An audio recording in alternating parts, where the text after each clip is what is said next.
Right, so tonight's tale then, gather around, here comes another confession. This one comes from M from Kent. We're just saying the letter M. Thank you, M. Dear Father Simon, Joe, and the ever-compassionate collective, I seek forgiveness for an innocent incident that occurred in the summer of 2016. To set the scene, for the previous 6 years, I had volunteered 2 weeks of my summer to help a local dance school put on an extravagant ballet. The production takes over what is otherwise a quiet seaside village, turning their village hall into a miniature West End theatre with full professional set and lights. Local children from the dance school have the chance to rehearse and dance alongside professionals in 5 shows, which have grown in popularity and regularly reach audiences of 600 over the run. For my part, I erect the set and run the stage, but also put up 2 advertising banners on the main A road running past the village. This is where Bobby gets interested. I was interested in the ballet stage, to be honest. Yeah, okay. Ballet and an A road in one confession. How about that? On a sunny Sunday morning at the beginning of August 2016, I set out early with the car boot loaded. The first site is a relatively easy job with a convenient lay-by alongside to park up and set the banner up. The simple operation entails driving in a series of wooden stakes, hammering in some clips and cable, tying the banner onto them, and I'd done it in no time and I moved on to location 2. The banner looked fine. But unlike the easy first banner, the second location had no convenient parking. So as I turned into the lane off the main road, I continued to indicate and pulled hard over onto the verge as I had done every year before. As I turned off the engine, there was a loud and long blast of a car horn from behind where it appeared a lady did not appreciate my indication and now needed to pull around me to continue her journey. I didn't consider I had inconvenienced anyone particularly and chose to ignore her outburst, which possibly contributed to the ensuing incident. As I started to exit my car, the lady in question quite aggressively swung around, continuing to gesticulate at me as she passed. I continued to ignore her efforts and proceeded to walk around the boot to start my task in hand. It was at the point that I reached the back of my car and turned to open the boot that I noticed she was clearly very upset with my persistence at ignoring her, and had stopped a little further up the road, thrown her car into reverse, and was starting to back up at quite a rate towards me. There's trouble afoot. With the benefit of hindsight, at this point, I ought to have taken a breath, considered holding whatever conversation the lady wanted, allowing both of us to move on with our day. What I actually did was to carry on with my task, which persisted in giving the impression of me that I was completely ignoring my furious fellow motorist, and it was in the next few moments that the incident in question occurred. My guess is that however many confessions you've heard, you probably won't really know what's going to happen.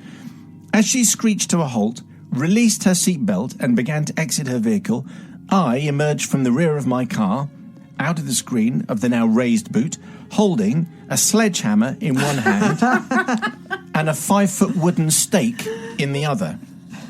As our eyes met, there was a brief moment of disbelief, followed by a quickly developing terror, neither of which I fully understood in the few seconds it lasted, until it was broken by a very rapid retreat to her vehicle, a slamming of the door and screeching of tyres as she fled, glancing in her mirror to see the hammer-wielding lunatic running down the lane after her. I was aware then how this must look, and in my head, the next logical thing to do was to chase after her in order to apologise and explain myself. Finally realising that this made me look even scarier and completely demented, I went back and very hurriedly erected the banner and fled the scene for fear of getting a visit from the local constabulary. It was the quickest and sloppiest installation I had ever seen. But, as you might realise, forgiveness is needed on 3 counts. Not for the lady driver, who frankly completely overreacted to what was never really a problem in my opinion, and I hope may now have learnt a valuable lesson about the potential consequences of road rage. However, I do need to apologise to the banner supplier, who took a significant amount of the blame for supplying what I deemed was clearly a substandard product, which tore free of its fixing so quickly in the coming days. I also want to say sorry to the unfortunate volunteer who had to go back to the banner just over a week later to refix my botched job and has been selected to erect the banners every year ever since. And thirdly, and most importantly, I seek forgiveness from the local vicar, who, on his way to prepare for morning service in his Fiat Panda, passed on this Sunday morning what must have appeared to be a scene from a vampire slayer movie. I am still haunted by his ashen-faced look of shock and horror, staring out of his passenger window and no doubt blaming himself for narrowly avoiding a collision with the lady's car as it fled at high speed. Though interestingly, the vicar passed by on the other side and didn't get involved, even though there was clearly a demented man with a sledgehammer in one hand and a 5-foot wooden stake in the other, planning who knows what. Anyway, it's Em from Kent. This is Joe Wiley. I would imagine that Simon Pegg and Nick Frost weren't far away either. They would absolutely be in the movie, because this sounds like a scene from a movie. And it's okay to be sorry now and all apologies and all that kind of stuff, but at the time, I think rather stroppy and hot-headed, a little bit objectionable. So I think this can possibly be forgiven, because I think this is just a bad thing to have done.